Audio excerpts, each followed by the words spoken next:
اللهم صل على محمد وآل محمد وآله الطيبين الطاهرين المعصومين المظلومين ولعنة الله على أعدائهم أجمعين من يومنا هذا إلى يوم الدين.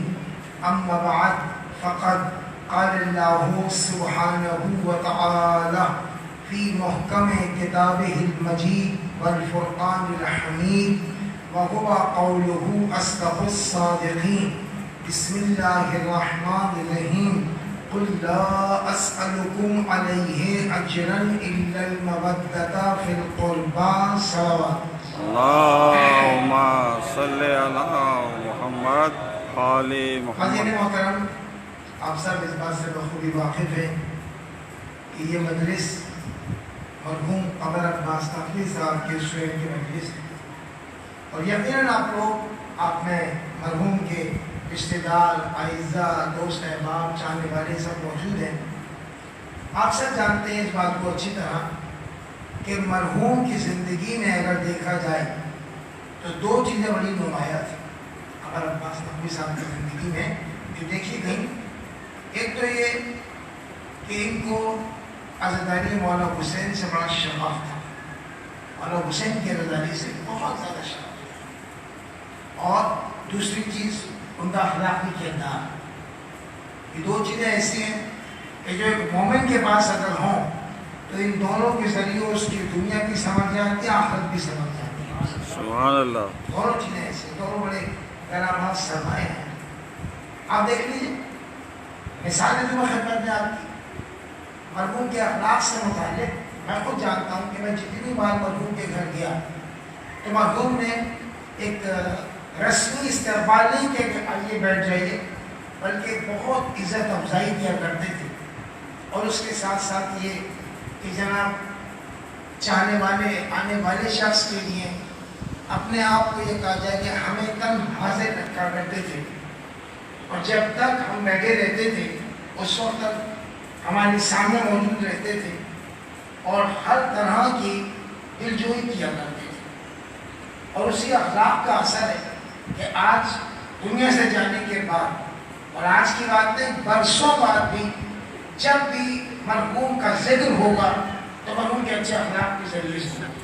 سبحان اللہ. دیکھیے بڑی آسان سی مثالوں خدمت میں آپ کی اخلاق کی حیثیت کی، اخلاق کی جوہر کی جو مثال بڑی آسان ہے.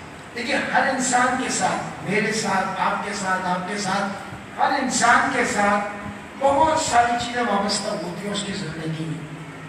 اس کی جان بھی، اس کا جسم بھی، اس کا مال و دولت بھی، اس کی اعزاء و اقربا. جو کچھ بھی آپ کے ساتھ، میرے ساتھ، ہر ایک کے ساتھ وابستہ ہے، بہت ساری چیزیں وابستہ ہیں. لیکن اگر دیکھا جائے بنیادی اعتبار سے تو یہ ساری چیزیں تقسیم ہے چار مختلف بنیادی چیزوں کے اندر. توجہ کی جاتی ہے. چار کیا چیزیں ہر انسان کے ساتھ زندگی میں؟ پہلی چیز اس کی روح، جسے آپ اور ہم جان کہتے ہیں، اس کی روح. دوسری چیز اس کا اپنا جسم. تیسری چیز اس سے منسوب جو بھی مال و دولت کتنی مقدار میں بھی ہو، چاہے اس کی گاڑی ہو، اس کا بینک بیلنس ہو، اس کے پراپرٹی ہو، اس کی جو کچھ بھی ہو. اور چوتھی چیز اس کے قریب اعزاء و اقربا. یہ چار چیزیں ہوتی ہیں انسان کی بنیادی اگر دیکھا جائے. جب تک انسان زندہ ہے اس وقت تک چاروں چیزیں وابستہ انسان کے ساتھ. لیکن جب انسان دنیا سے گزر گیا، جب انتقال ہو گیا، تو اس کے بعد کیا ہوتا ہے؟ روح چلی گئی خدا بندے تعالیٰ کے پاس. چار چیزوں میں سے روح، جسم اور مال و دولت اور اعزاء و اقربا. روح چلی گئی عرش پر، جسم چلا گیا فرش پر.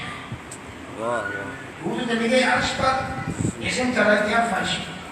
اب اس کے بعد میں جو دو چیزیں رہیں، ان میں ایک آپ کا سارا مال و دولت جو کل تک آپ کی ملکیت، آپ کی پراپرٹی تھا، جو کچھ بھی تھا، اثاثہ تھا آپ کا وہ، اور آپ کے اعزاء و اقربا جو آپ کا مال و دولت تھا، وہ کل تک جو مال و دولت تھا آپ کا، آج آپ کے جانے کے بعد اس کا نام بدل گیا. جو کل تک آپ کی ملکیت تھا، آج اس کا نام ہو گیا آپ کی وراثت. اب وہ وراثت رہا، وہ آپ کا نہیں رہا. اور چوتھی چیز کیا چاہیے؟ آپ کے اعزا و اقربا جو کل تک آپ کے اعزا تھے، اقربا کہلاتے تھے، آج آپ کے مرنے کے بعد وہ کہلاتے ہیں آپ کے وارث۔ سبحان اللہ۔ تو آپ غور کیجئے کہ جسم انسان، جب انسان دنیا سے گزر گیا تو چاروں چیزیں کہاں کہاں پہنچی انسان کی؟ کیسے کہ جسے روح چلی گئی عرش پر، جسم چلا گیا فرش پر، اور آج وہ سارا مال و دولت جو وراثت بن گیا تھا وہ تقسیم ہو گیا وارثوں کے اندر۔ واہ واہ واہ۔ اب آپ بتائیے کیا بچا؟ سوچتے رہیے کیا بچا۔ سوچنے کے بعد میں آپ اسی مقام پر پہنچیں گے کہ اب ایک چیز ایسی ہے ان سب کے علاوہ جو چیز برسوں آپ کے کام آتی رہے گی، اور وہ چیز یہ کہ آپ کا چھوڑا ہوا بہترین اخلاق۔ کیونکہ آپ جب دنیا چلے گئے تو روح وہاں چلی گئی، جسم یہاں چلا گیا، اعزا میں سب بن گیا، لیکن اس کے بعد بھی برسوں بعد کا جب بھی آپ کا ذکر کریں گے لوگ، جب بھی آپ کا ذکر خیر کریں گے تو آپ کے اچھے اخلاق کے ذریعے کیا کریں گے۔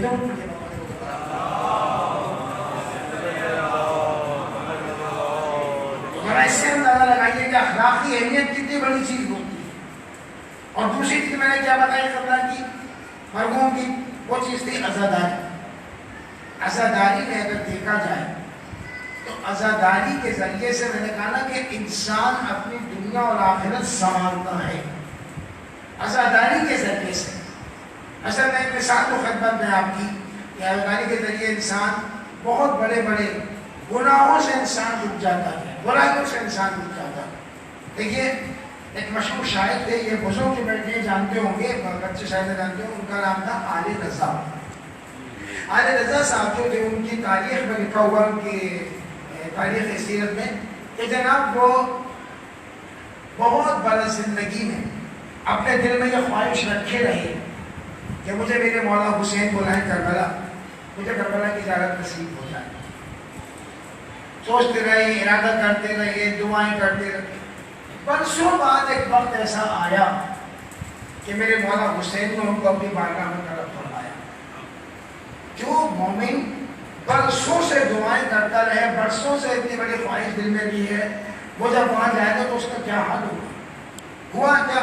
یہ گئے، اندر گئے، صحن حرم کو عبور کیا، داخل ہوئے، اور خاص اس عین حرم میں جہاں بیچ میں مولا حسین کی زمین موجود تھی، جب اس مقام پر پہنچے ہیں تو پہنچنے کے بعد میں عجیب کیفیت ان کی فکر تھی۔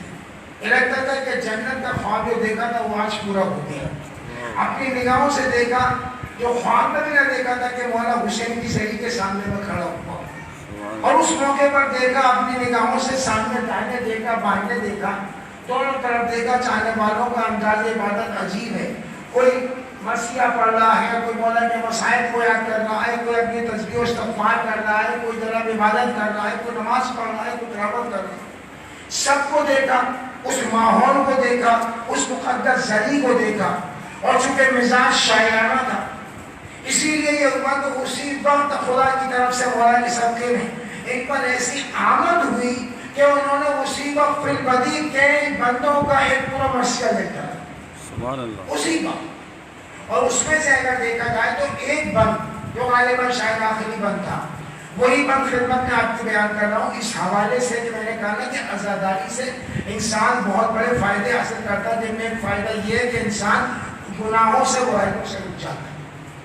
تو اپنے آپ کو اپنے بارے میں کہتے ہیں مولا کی بارگاہ سامنے ذریعے کہتے ہیں خطا سرشت ہیں بے شک گناہگار بھی ہیں، خطا سرشت ہیں بے شک گناہگار بھی ہیں، لحاظ آتا ہے مولا کے سوگوار بھی ہیں۔ واہ واہ واہ۔ خطا سرشت ہیں بے شک گناہگار بھی ہیں، لحاظ آتا ہے مولا کے سوگوار بھی ہیں، یہ حق ادا نہ ہوا سخت شرمسار بھی ہے، یہ حق ادا نہ ہوا سخت شرمسار بھی ہیں، شعور غم میں مگر اتنے باشعار بھی ہیں، شعور غم میں مگر اتنے باشعار بھی ہیں۔ کتنے باشعار کہتے ہیں کہ خود اپنے دل کو اسی واسطے سے ٹوک لیا، خود اپنے دل کو اسی واسطے سے ٹوک لیا، نہ جانے کتنے گناہوں سے ہاتھ روک لیا۔ واہ واہ واہ۔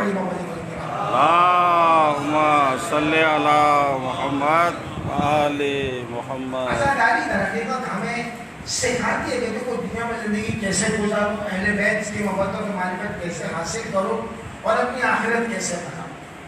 عزاداری اگر دیکھا جائے، اسلام آباد کے جو بہت بڑے مشہور خطیب تھے جناب منتظر عباس صاحب، جن کا بھی ایک حالیہ دنوں میں انتقال ہوا ہے، وہ ایک بہت اہم جملہ ارشاد فرماتے تھے اپنے خطاب کے دوران عزاداری کی اہمیت سے متعلق۔ کہتے تھے کہ یہ نہ کریے، یہ نہ کہیے کہ عزاداری میں فلاں خلافات ہے، عزاداری کی اصلاح کرنی چاہیے۔ وہ کہتے تھے کہ عزاداری کی اصلاح کی کوشش نہ کیجیے، بلکہ عزاداری کے ذریعے اپنی اصلاح کی کوشش کیجیے۔ کیا کہنے، واہ واہ واہ۔ عزاداری کے ذریعے اپنی اصلاح کی کوشش کیجیے۔ ایک مثال تو خدمت میں آپ کی کیسے اصلاح کی عزاداری کے ذریعے۔ دیکھیے ہم نے عزاداری کے ذریعے کربلا کو دیکھا، ہم نے دیکھا کہ کربلا میں ایک بھائی نے اپنے بھائی کی ایسی پیروی کی، یہ کہا جائے کہ ایک بھائی نے اپنے زمانے کے امام کی ایسی اطاعت کی کہ ہمیشہ کے لیے مسئلہ نہ ثابت ہو جائے۔ اب ہمارے پاس مولا منتظر عباس کی، مولا حسین کی اطاعت کے لیے اگر دیکھا جائے تو ہمیں اس کے ذریعے سے یہ پیغام ملتا ہے کہ تمہیں بھی چاہیے کہ تم بھی اپنی زندگی میں اپنے زمانے کے امام کی ایسی اطاعت کرو جیسے عباس اور حسین کی اطاعت۔ اللہم صلی علی محمد۔ دیکھا جائے تو میں کربلا میں صرف ایک موقع کو ہی تک کتنی چیزیں دکھتی ہیں میں آپ کو اصلاح کے لیے، اپنی اصلاح کے لیے۔ کربلا میں ہمیں یہ دکھتا ہے کہ جناب گھر والوں نے، سب لوگوں نے اپنی جان نہ پیش کیا خدا کے دین کی خاطر، اپنی اولاد قربان کی خدا کے دین کی خاطر، خلوص نیت سے آگے بڑھے دین کی خاطر۔ یہ سارے پیغامات ہو گئے جو عزاداری کے ذریعے ہم کو حاصل ہوتے ہیں، ان کے ذریعے ہمیں بتایا جاتا ہے کہ یاد رکھو تم اگر چاہتے ہو کہ حسینی شعائر کے مطابق چلتے ہو تو تمہیں بھی یہ چاہیے کہ اپنے آپ کو اس راستے میں لے کے جاؤ۔ درود پڑھی محمد۔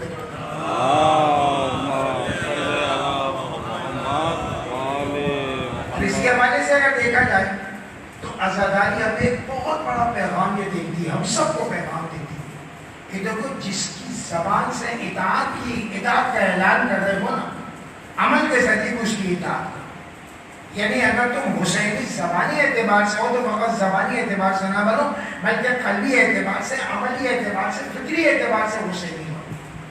ورنہ اگر خدا نہ خواستہ تم نے یہ طریقہ اختیار کیا زندگی کا، اگر خدا نہ خواستہ تمہارا لائف اسٹائل کے رات کے زبان سے تو مولا حسینی ہے، مولا حسین کے چاہنے والے کی زبان سے اگر یہ کام کیا اور اگر عمل کے ذریعے سے دشمنان اہل بیت کے راستے پر چلے تو بتائیے کیا فائدہ ہو؟ یہ کون سی حسین ہے؟ یہ کون سا پیغام ہے عزاداری؟ اس لیے معاشرے میں آج کی بات نہیں ہے، فقط معاشرے میں 1400 برس سے ایسے بھی بہت سے لوگ آتے رہتے ہیں اس معاشرے میں، نہ معلوم ابھی بہت سے ایسے موجود ہیں جو زبان سے محبت اہل بیت کا دعویٰ کرتے ہیں لیکن عمل کے ذریعے دشمنان اہل بیت کی اطاعت کیا کرتے ہیں۔ تو ایسے ڈبل مائنڈ لوگوں کو، ڈبل پالیسی والے لوگوں کو، ان کے ذہنوں کو جھنجھوڑنے کے لیے شاعر انقلاب جوش ملے آبادی نے کیا خوب کہا، ایسے لوگوں سے مخاطب ہے جو زبان سے مولا حسین کی محبت کا دعویٰ کر رہے ہیں اور عمل کے ذریعے مولا حسین کی نافرمانی ہو رہی، ان کے دشمنوں کی اطاعت ہو رہی۔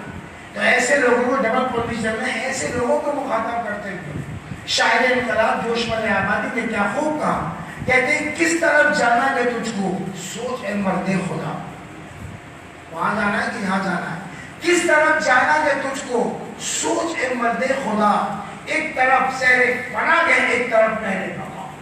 کیا کہنے، واہ واہ واہ۔ کس طرف جانا ہے تجھ کو سوچ اے مرد خدا، ایک طرف سیر پناہ گئے ایک طرف نہر بقا۔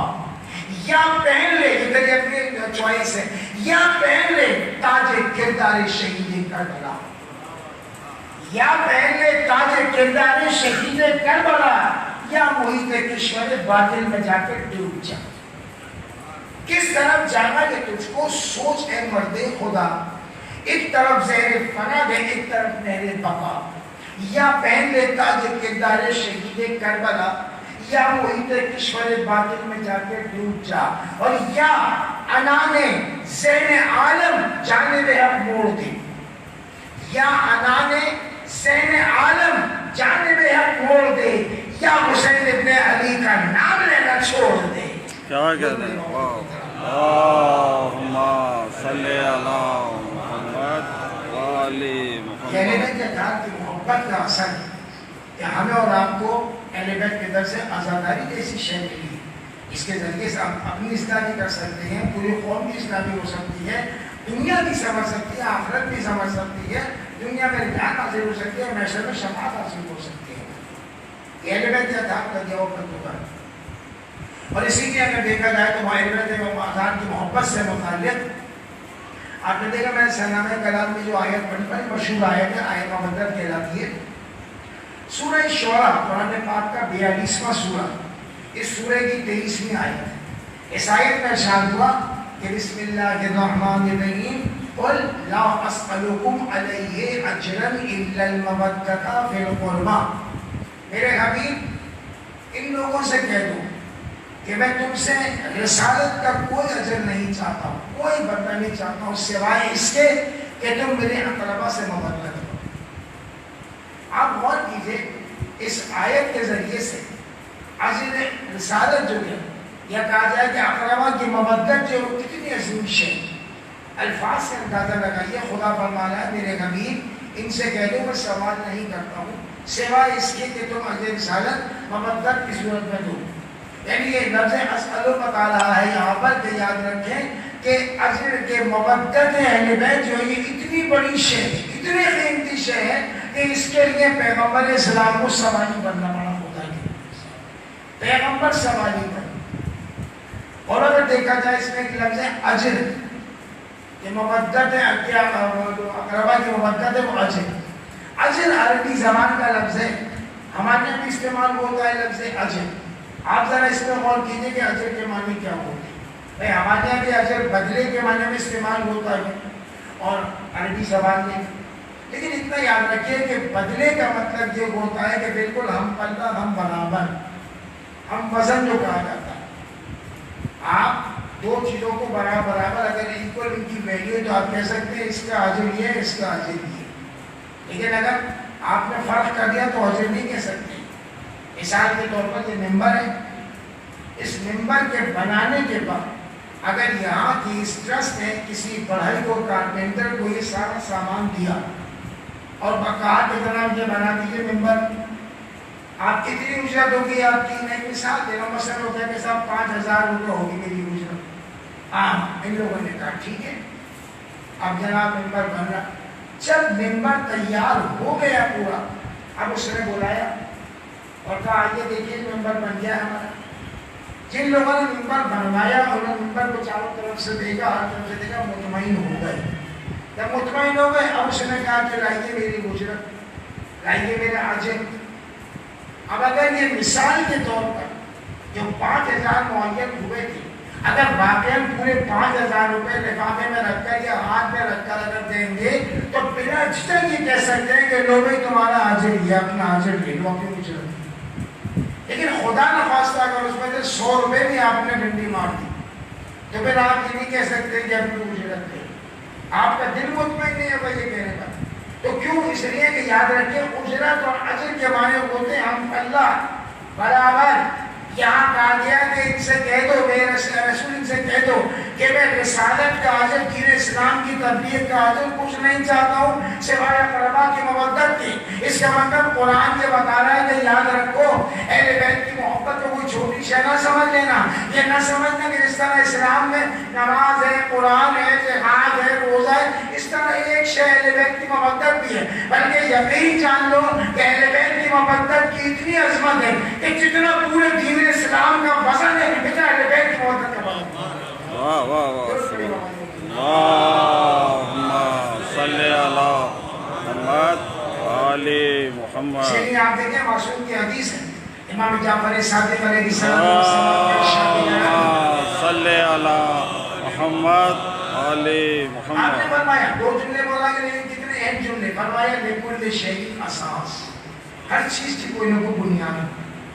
مثلا آپ عبادت انجام دیتے، نیت آپ کے دل میں ہوتی ہے کہ میری یہ عبادت کو خدا قبول کرے گا تو اجر دے گا۔ اگر آپ گناہ سے بچتے ہیں تو آپ اس نیت سے، آپ کی بنیاد یہ ہوتی ہے کہ اگر گناہ میں پڑ گیا تو خدا مجھے عذاب دے گا۔ تو آپ جتنے بھی اچھے کام کر رہے ہیں، جتنے برے کاموں سے آپ روک رہے ہیں، اس کی بنیاد کوئی نہ کوئی ہے نا۔ اسی لیے معصوم نے فرمایا، امام فرماتے ہیں کہ ہر شے کی کوئی نہ کوئی بنیاد ہوتی ہے۔ اور پھر فرمایا مولانا کہ اساس الاسلام حب اہل بیت، فرمایا کہ ہر چیز کی کوئی نہ کوئی بنیاد ہوتی ہے، اور دین اسلام کی بنیاد محبت اہل بیت علیہ السلام۔ وہ بتا دیا کہ یاد رکھو کہ اہل بیت اطہار کی مودت کو فقط کوئی شے نہ سمجھ لینا، جزو اسلام نہ سمجھ لینا، بلکہ یقین جانو کہ دین اسلام کی بنیاد ہے۔ جتنا دین اسلام قیمتی اور فضلی ہے، اتنا محبت اہل بیت فضلی ہوا کرتی ہے۔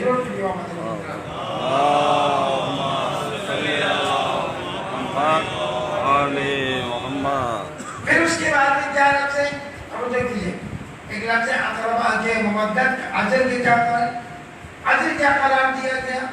اقربا کی مودت۔ یہ مودت لفظ بڑا اہم لفظ ہے۔ مودت لفظ محبت کے معنی میں استعمال ہوتا ہے اور ٹرانسلیشن اس کا یہی کیا جاتا ہے، لیکن ایک باریک فرق ہے لفظ محبت کا اور لفظ مودت۔ محبت کی کئی قسمیں ہوا کرتی ہیں۔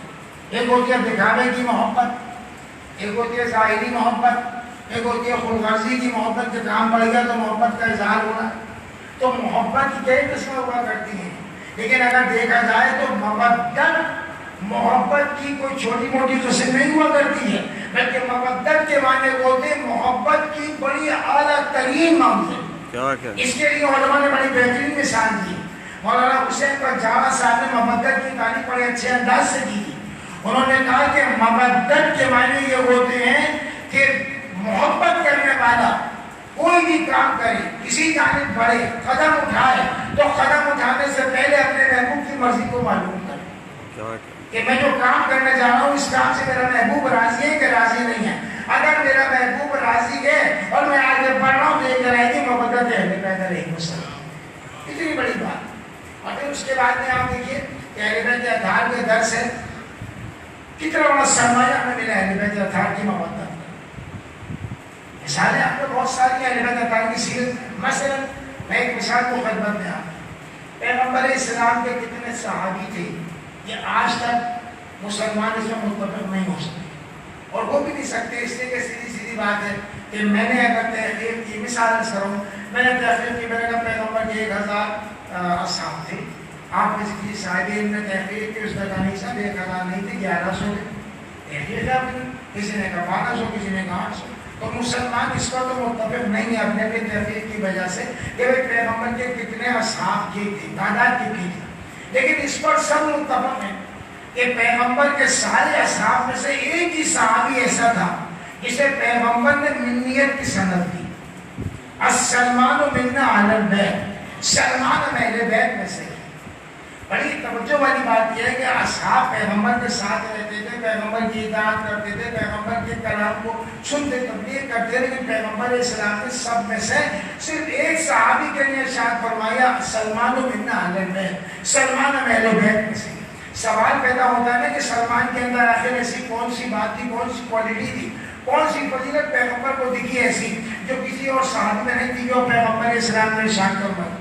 یہی سوال جو آج میرے اور آپ کے ذہن میں پیدا ہوتا ہے، یہی سوال اب سے تقریباً 1000 سال پہلے کسی مومن کے ذہن میں پیدا ہوا، اور اس نے اس سوال کو پیش کیا معصوم کی خدمت میں۔ وہ آیا خدمت امام جعفر صادق علیہ السلام،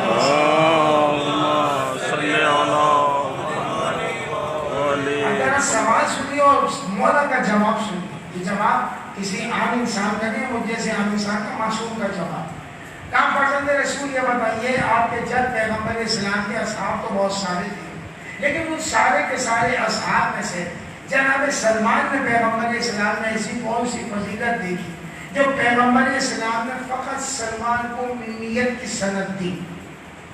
اب مولانا نے ارشاد فرمایا کہ دیکھو اس کی وجہ یہ ہے کہ سلمان اپنی زندگی میں جب ہمارے جد پیغمبر اسلام سے آ کر متمسک ہوئے، جب ہمارے پیغمبر سے متمسک ہوئے ملے، اس وقت سے لے کر آخری دم تک جناب سلمان نے اپنی زندگی اس انداز سے گزاری کہ ہر موڑ پر، ہر مقام پر، ہر مرحلے پر سلمان کی اپنی کوئی مرضی نہیں ہوا کرتی تھی، جو مرضی علی کی ہوتی تھی وہ سلمان کی۔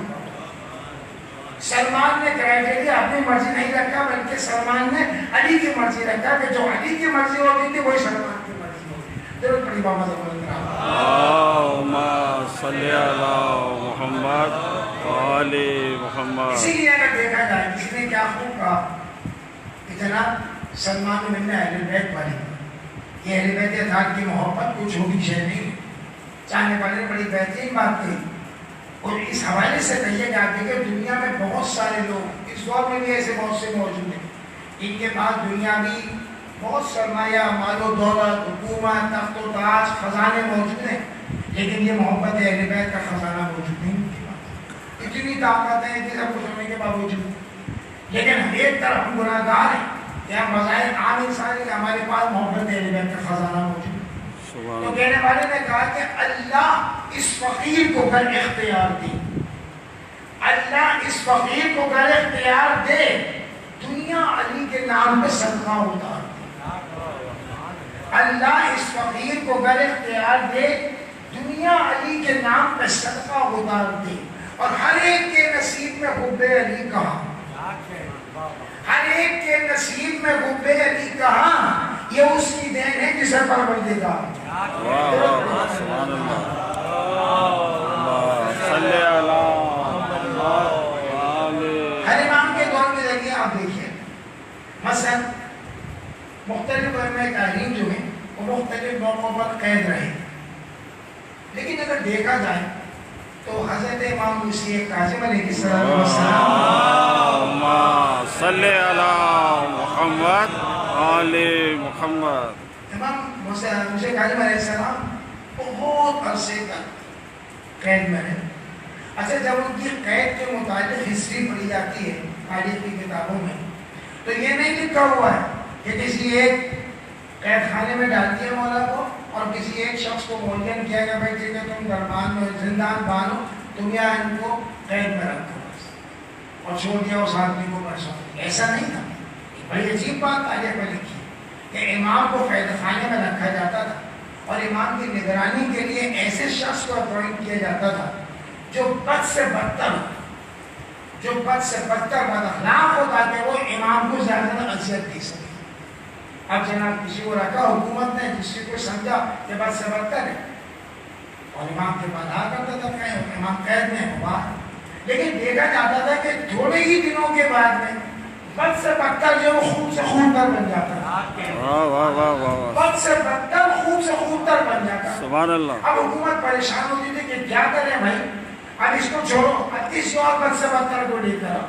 پھر کسی بد سے بدتر کو لے کے آیا جاتا تھا. چند دن بعد بد سے بدتر خوب سے خوب تر بن جاتا.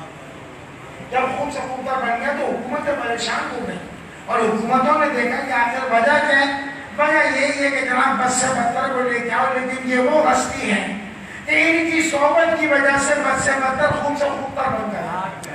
اب قابل توجہ میرے بیت کے چاہنے والوں کے لیے یہ مقام ہے کہ جب ایک معصوم چند دنوں ایک معصوم کے ساتھ رہے انسان، چند دنوں تو بد سے بدتر جب خوب سے خوب تر بن جاتا ہے تو پھر ہم جیسے لوگ جن کے پاس ایک نہیں بلکہ 14 معصومین موجود ہیں کتنا خوب سے خوب تر بن سکتے ہیں. ہم ضرور پڑھیں آوازیں بلند.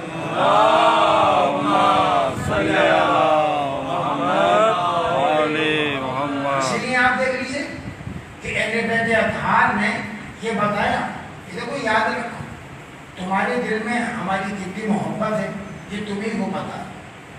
دیکھ لیجیے ایک شخص آیا تھا حضرت امام رضا علیہ السلام. صلی علی محمد آل محمد. امام کی خدمت میں آیا تھا، وہ جو بھی اور آج تو اس نے عجیب سوال کیا.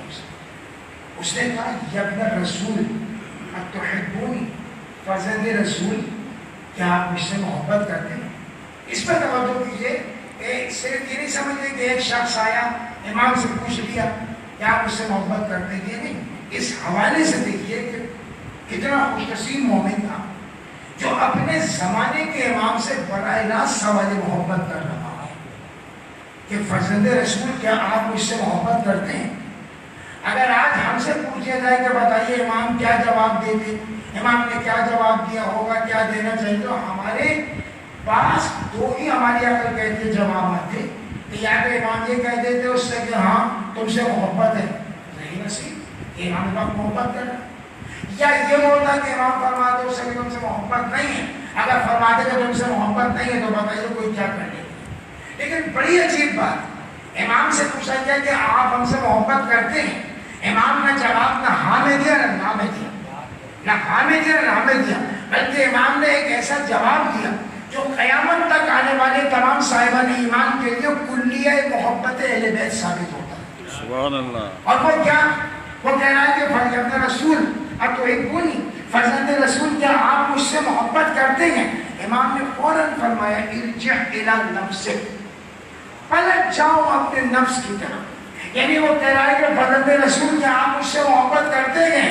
امام فرماتے ہیں کہ ہم سے نہیں پوچھو، اپنے آپ سے پوچھو تم ہم سے کتنے محبت کرتے ہو۔ واہ واہ واہ واہ۔ اس لیے کہ اگر تم سے محبت نہیں کرتے ہو تو ہمیں تم سے کوئی سروکار نہیں ہے، لیکن اگر تم ہم سے محبت کرتے ہو تو یقین جانو جتنی محبت تم ہم سے کرتے ہو اس سے کئی زیادہ ہم تم سے کیا کرتے ہیں۔ درود پڑھیے محمد صلی اللہ اللہم صلی علی محمد آل امام نے اگر دیکھا جائے تو کتنے بڑے مسئلے کو کتنا آسان طریقے سے ظاہر کیا۔ یعنی آپ اپنی زندگیوں میں دیکھیے 24 آورس میں آپ کبھی گھر میں ہوتے ہیں، کبھی سفر کر رہے ہوتے ہیں، کبھی بازار میں ہوتے ہیں، کبھی اسپتال کی جو دیکھنے گئے ہوئے ہیں، کبھی راستے میں، کبھی دفتر میں ہیں۔ مولا نے کیا کرائٹیریا دیا ہے؟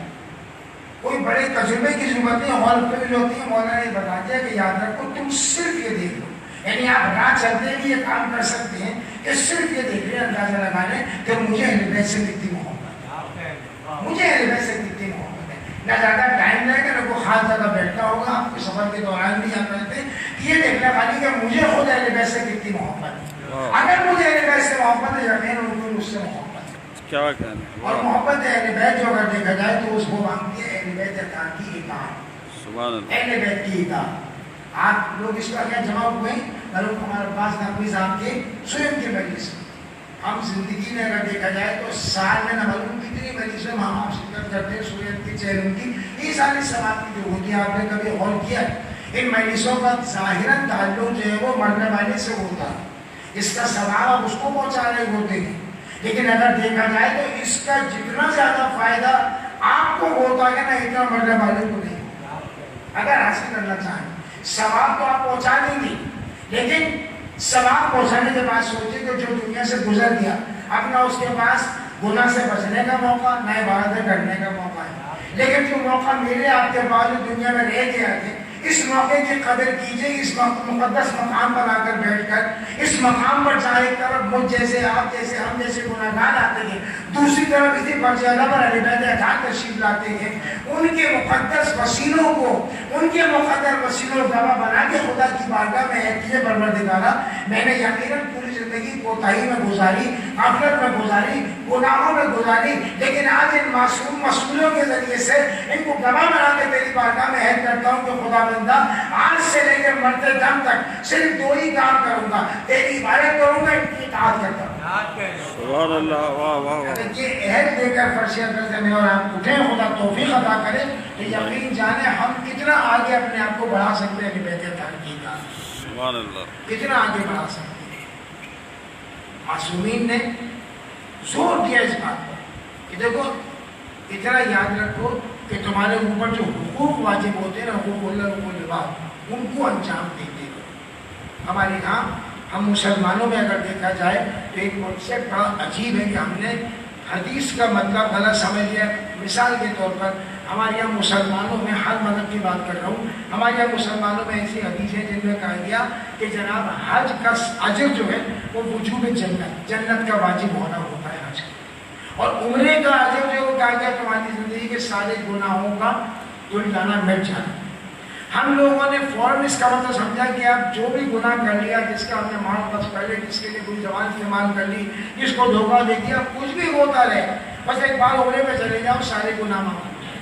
یہ ہمارا کانسیپٹ ہوتا ہے، وہ جو کتنے میری جانے معاف ہوتا ہے، ہمارا کانسیپٹ ہوتا ہے، لیکن مسلمان سب متفق ہے، ساری فرق ہے کہ جو گناہ معاف ہوتے ہیں وہ گناہ معاف ہونے کے جو چانسز ہیں اس سے حقوق اللہ تو معاف ہو سکتے ہیں، حقوق العباد معاف نہیں ہو سکتے۔ بے شک۔ یہ نہیں ہے کہ میں آپ کے سامنے بڑے فخر سے کہوں کہ صاحب کوئی بات نہیں، میں تو ہر سال حج پر جاتا ہوں، ہر سال میں عمرے پہ جاتا ہوں یا زیارتوں پر جاتا ہوں، میرے سے میں کوئی گناہ نہیں، ایسا نہیں ہے۔ یاد رکھیے کہ سارے کے سارے جو گناہ انسان حقوق العباد کے سلسلے میں انجام دیتا ہے وہ گناہ کسی صورت میں معاف ہو ہی نہیں سکتے سوائے اس کے کہ جب تک وہ بندہ معاف نہ کرے، سبحان اللہ۔ جب تک وہ بندہ معاف نہ کرے۔ کیا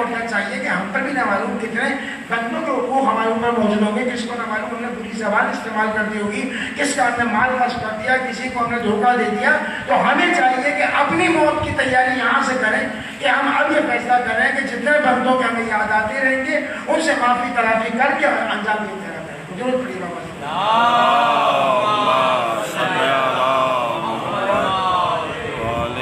آپ جانتے ہیں, آخری بات بیان کر دوں خدمت میں آپ کی, کہ بہت ساری چیزیں ایسی ہوتی ہیں جو عیسائی سماج کے لیے انجام دی جاتی ہیں. تلاوت قرآن ہے, کسی مسکین کو کھانا کھلانا ہے, کوئی بھی نیک کام کر دینا, ساری کام ہے. ان میں اگر دیکھا جائے تو جب لوگ تلاوت کرنے بیٹھتے ہیں تو کہا گیا کہ سب سورہ یاسین کی تلاوت ہوئی ہے, قرآن کی تلاوت ہوئی ہے, بہت ساری صورتیں ہوئی. لیکن روایات میں ہے کہ سورہ ملک جو قرآن پاک کا 67 نمبر کا سورہ ہے, اس کے لیے کہا گیا کہ اس کی تلاوت کو ضرور تاکید کی گئی ہے, اس لیے کہ جتنی اسپیڈ سے, جتنی رفتار سے دوسرے صورتوں کی تلاوتیں پہنچتی ہیں, ان کا ثواب پہنچتا ہے مرحوم یا مرحومہ کے لیے, اس سے کئی زیادہ تیزی کے ساتھ سورہ ملک کا پہنچتا ہے. سورہ ملک کے لیے آپ ذرا غور کیجیے, دونوں کے لیے فائدے ہیں. جس کے لیے آپ پڑھ رہے ہیں اس کی قبر میں بنسبت اور صورتوں کے جلدی سے جلدی اس کا ثواب پہنچے, یہ اس کے لیے ہے. اور میرے اور آپ کے لیے کیا اجر ہے وہ بھی سن لیجیے. وہ یہ کہ معصومین کی روایات ہے کہ جو شخص بھی اپنی زندگی میں سورہ ملک پڑھتا رہے گا, چاہے اپنے لیے یا دوسرے کے لیے, جو بھی سورہ ملک پڑھتا رہے گا اس کی قبر میں یہ سورہ بہترین دوست بن کر آئے گی. سبحان اللہ. اس کی مونی سے تنہائی ہوگی, تنہائی میں کوئی نہیں آئے گا وہاں پر. آپ بتائیں سب سے زیادہ محبت انسان سے انسانوں کے درمیان ماں کرتی ہے, لیکن جب آپ دفن کر دیتے ہیں اس کے بعد نہ ماں, نہ باپ, نہ بھائی, نہ دوست, نہ رشتے دار, نہ اولاد, کوئی نہیں. قمر ربی صاحب نے کہا تھا نا کہ دوا کے قبر میں سر چل دیے دعا نہ سلام, ذرا سی دیر میں کیا ہو گیا زمانے. جہاں کوئی کام نہیں آئے گا وہاں انشاءاللہ آپ کے کام جو چیز آئے گی وہ سورہ ملک کی طرف کا آئے گا. تو ضرور پڑھی بات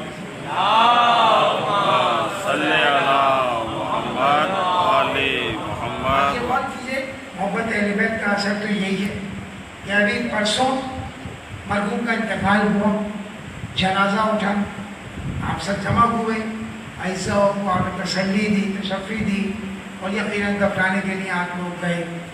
آپ ذرا غور کیجیے ان گھر والوں کے دلوں کا حال کیا ہے جن کے گھر سے محبت کرنے والا, چاہنے والا, ایک اتنا اچھا نیک انسان, اتنا اچھا مولا حسین کا عزادار چلا گیا, کیا ان کے دلوں کا حال ہوگا.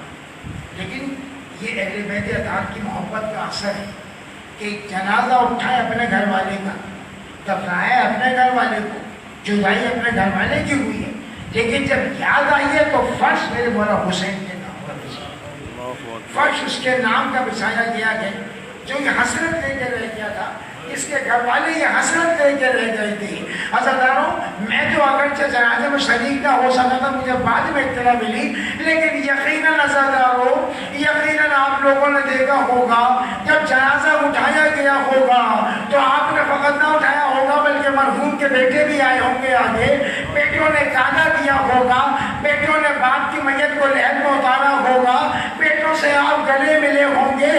عزیزانو, میں مرحوم کے بیٹوں کی خدمت میں کہوں گا کہ میرے بھائیوں کتنا بڑا خدا کا لطف و کرم تم پر ہے. ارے کتنے خوش نصیبوں کے باپ کے مرنے کے بعد باپ کی میت کو غسل و کفن دیا, نماز جنازہ پڑھائی, باپ کی میت کو اپنے کاندھوں میں لے کے قبرستان چلے, کوئی ارمان لے نہ گیا, لیکن ہمارا سلام اس جوان پر جو کربلا کے برن میں باپ کی میت کو دفنا نہیں سکا, بلکہ 12 محرم کو جب چلنے لگے, 11 محرم کو جب سب چلنے لگے تو حکم آیا کہ قیدیوں کو مقتل سے گزارا جائے. حسین ابن علی کا وہ مظلوم بیٹا جس کے ہاتھوں میں ہتھکڑیاں, پیروں میں بیڑیاں, کمر میں لنگر, گلے میں توق تھا, وہ بیٹا جب باپ کے بے کفن لاشے کے قریب پہنچا گئے تو قریب پہنچ کر یہ بات کی ہے کہ بابا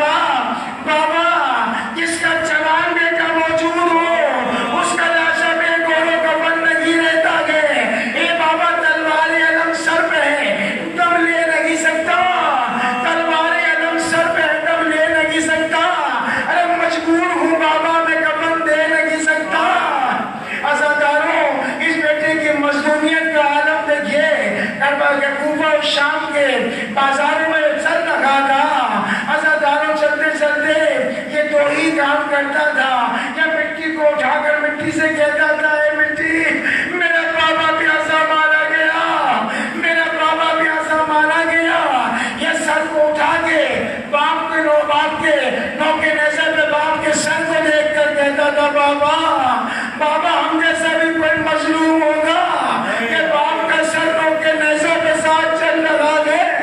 عزادارو یہی وہ بیٹا تھا کہ جب مولا نے آواز استغاثہ بلند کی ادھر یہ بیٹا غش سے بیدار ہوا.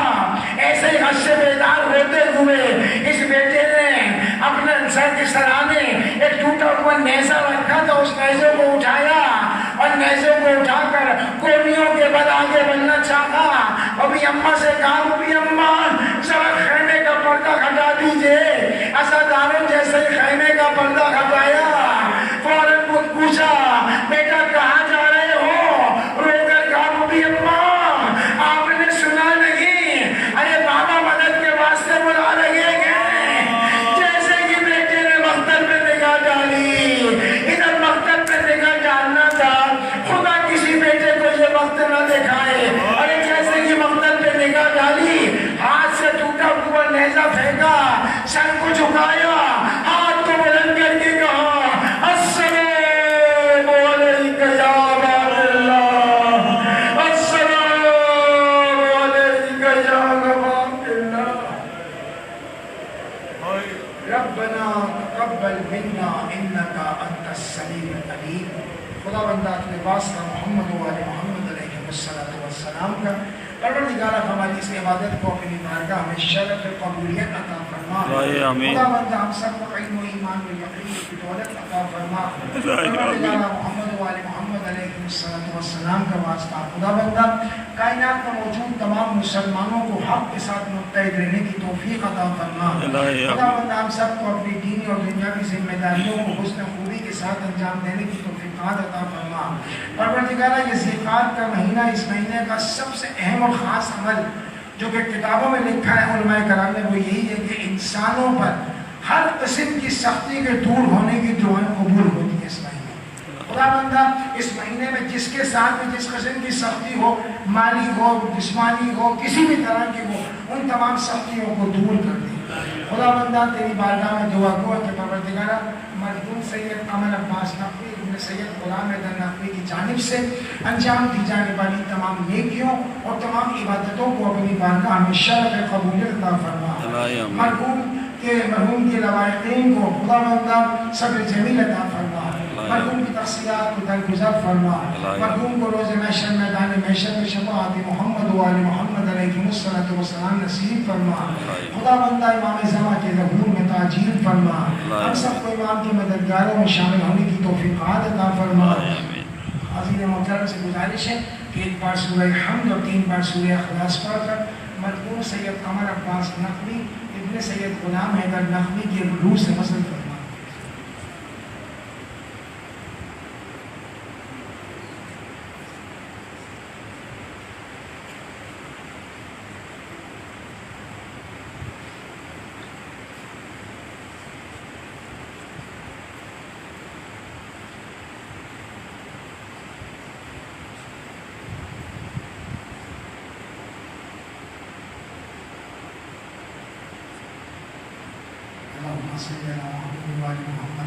اللهم اغفر للمؤمنين والمؤمنات والمسلمين والمسلمات الاحياء منهم والاموات تابع بيننا وبينهم بالخيرات انك مجيب الدعوات انك على كل شيء قدير.